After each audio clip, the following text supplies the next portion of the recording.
Безбедносните служби не откриваат детали. Министерот тврди дека бил предупреден за можни инциденти од поединци и групи на прославата на Денот на албанското знаме. Директорот на Агенцијата за национална безбедност вели дека информациите на безбедносните служби се класифицирани, оттаму и не може да открие детали за јавноста, дали и со какви оперативни сознанија располагале пред инцидентите. По обвинувањето од опозицијата дека овие служби потврлиле затоа што не ја известиле навреме полицијата, директорот на Агенцијата за национална безбедност прашува како тие можат да знаат дали навистина било така. Како тие би знаеле дали јас сум предупредил некого или не? Тоа се класифицирани информации. Не можам да ви дадам детали. Ние сме во тек со сите случувања и превентивно и реактивно. Како за претходните, така и за оваа ситуација сме биле оперативно насочени кон превенција на насилен екстремизам, а ќе бидеме и понатаму. Имаме одлична соработка со сите безбедносни органи. Граѓаните можат да бидат спокојни. Министерот пак тврди дека бил предупреден. Такви информации се доставуваат до Министерството за внатрешни работи, некогаш истите информации се потврдуваат за точни, некогаш истите информации се потврдуваат за неточни. Нели, тоа е на ниво на информација. Но дали бевме предупредени од страна на сите институции кои што се занимаваат со прашање во делот на безбедноста, да, бевме предупредени дека е можно да има немили настани во текот на изминатата недела и сметам дека и повторно ќе повторам.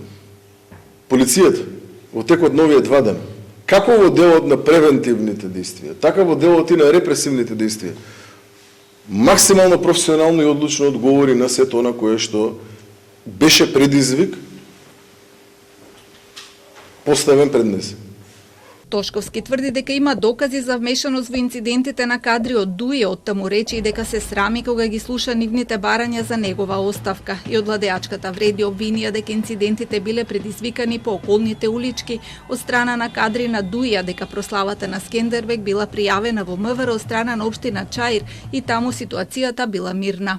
Све течеше окей, но тоа не годеше на некој и за жал, злоупотреба млади луѓе за да стават за да не биде се како што треба. Ќе оставиме на органите тоа да ги дадат информацииве, но случајно или не испаѓаат дека се луѓе блиски до Демократската унија за интеграција, работат во нивните јавни предпријатија кај што се директори и се сликани со нив. Меджити бара одговорност за сите хулигани што дивееа вечерта, за тие што го палеа македонското знаме, за тие што во Прилеп уништиле албанско знаме, но и дисциплинска постапка за полицаецот кој симна знаме поставено во Куманово. И од ДУИ бараат одговорност за сите инциденти. Кој суди е откорнувањето на таблата од канцеларијата на српскиот консулат во Куманово, зашто вчера реагираа и од српската амбасада. Повторно бараат оставка од министерот и неговиот заменик, во спротивно ќе им поднесат интерпелација во собранието. Ако оставката не се случува, ние овие денови одма во Македонското собрание ќе покренеме интерпелација и за министерот, и за заменик министерот на МВР, каде што ќе докажеме нивната одговорност, неспособност и штетата што овие луѓе го направиле за мирот, стабилноста и етничката кохезија во оваа држава. Од СДСМ пак бараат лидерска средба на која би се разговарало за безбедносната ситуација. Нашето општество се соочува со исклучително тензични моменти кои бараат од сите нас, политички партии, институциите и лидерите, да покажеме максимална одговорност и зрелост.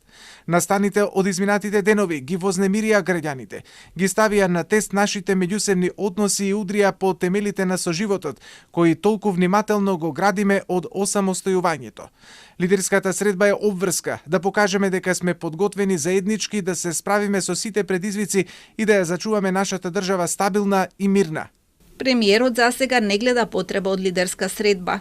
Во овој момент не сум размислувал, но еве ке денови што се пред мене ке размислувам на таа тема, доколку навистина има аргументи кои што одат во таа насока, зошто да не, но не гледам причина за такво нешто во моментов, вака ако гледам објективно.